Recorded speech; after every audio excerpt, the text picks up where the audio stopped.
আজকে আমি এমন একটা গল্প নিয়ে এসেছি যে গল্পটা হয়তো তোমাদের ভালো লাগবে। তো আমাদের জীবনকে সুরক্ষিত রাখে, আমাদের জীবনকে বাঁচিয়ে তোলে, আমাদের জীবনকে সবসময় ভালো রাখে সেই গল্প। আমি তার কথাই বলছি, একটা ডাক্তার আর একটা ছেলের গল্প। এটা একটা ছেলে কীভাবে ডাক্তারকে বাঁচিয়ে তোলে। আর আমাদের জীবনে কেউ না কেউ, কখনো না কখনো কেউ না কেউ ভগবান আছে, আমাদের প্রত্যেকের জীবনে আছে। তো এইটা সেই গল্প যার জীবনে ডাক্তার ছিল, তার জীবন বাঁচানোর এক গল্প। ডাক্তার ছিলেন এক ভগবান। আজ তার সেই গল্প।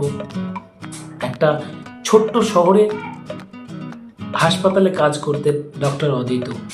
আজ সেই গল্প আমরা জানবো, কিভাবে একটা ডাক্তার শিশুর জীবন বাঁচিয়ে তুলেছিল। তো তিনি সবসময় রোগীর পাশে থাকতেন এবং নিজের কাজের প্রতি দায়িত্ব, নিজের কাজটা ঠিক মতো করতেন সেই ডাক্তার। একদিন শিশু রাহুল, তিনি এক গুরুতর অসুস্থ হয়ে পড়লেন। তাকে হাসপাতালে নিয়ে আসা হলো। তার পরিবার আতঙ্কিত। তার সময় খুবই কম ছিল এবং ডাক্তার অদিত তিনি দ্রুত পরিস্থিতি বুঝলেন এবং তিনি রাতভর চেষ্টা করলেন চিকিৎসার সব ব্যবস্থা করার।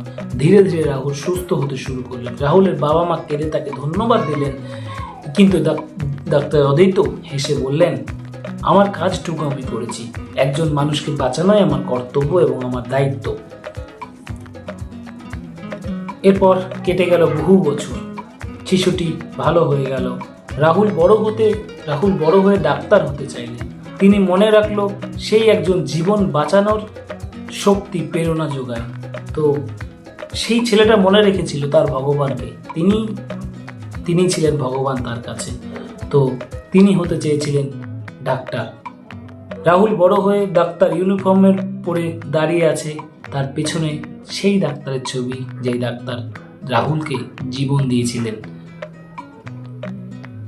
তো গল্পটা এখান থেকে আমরা এই শিক্ষাটাই আমরা পাই, ডাক্তার শুধু রোগ নিরাময় করে এমন নয়, জীবন বাঁচানোর দায়িত্ব নেয়।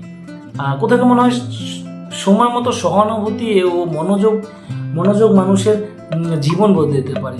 তুমি ঠিকভাবে মনোযোগ না দিলে কিছু, এ বিষয়ে আমি আসতে চাই না, তবে সহমর্মিতার চেষ্টা এবং নিষ্ঠাই হচ্ছে মানুষের জীবনের মূল বড় উপহার। তো ডাক্তার শুধু রোগ নিরাময় করে এমন নয়, জীবন বাঁচানোর দায়িত্ব নেয়। তো গল্পটা ছোট হলেও আমার মনে হয় যে এই যে গল্পটা শুনে তোমরা কি বুঝলে আমি বুঝতে পারলাম না, কিন্তু আমার কথা মনে হয় যে প্রত্যেকটা মানুষের কেউ না কেউ তো ভগবান থাকে। যেমন আমাদের জীবনে ডাক্তার হয়ে এসছে, কারো জীবনে এই হয়ে এসছে, এই লোক হয়ে এসছে। তো প্রত্যেকটা মানুষের জীবনের আছে কেউ না কেউ ভগবান। তো সেই রকম রাহুলের জীবনেও তিনি তার ডাক্তার হয়ে এসেছিলেন সেই ভগবান। তো এটাই আমার গল্প। এই গল্পটা তুলে ধরার জন্য আমার ভিডিওটা করা। তো কেমন লাগলো তোমরা জানিও। যদি ভালো লাগে তো বলো, যদি খারাপ লাগে সেটাও বলো। আমি আরও ম্যাচুরিটি ইমপ্রুভ করার চেষ্টা আমি করবো ভিডিওর মাধ্যমে। তো আশা করি তোমরা ভালো থাকো, ততক্ষণে সুখে থেকো, সুখে শান্তিতে ঘর করো, বসবাস করো, ভালো থেকো সবাইকে নিয়ে।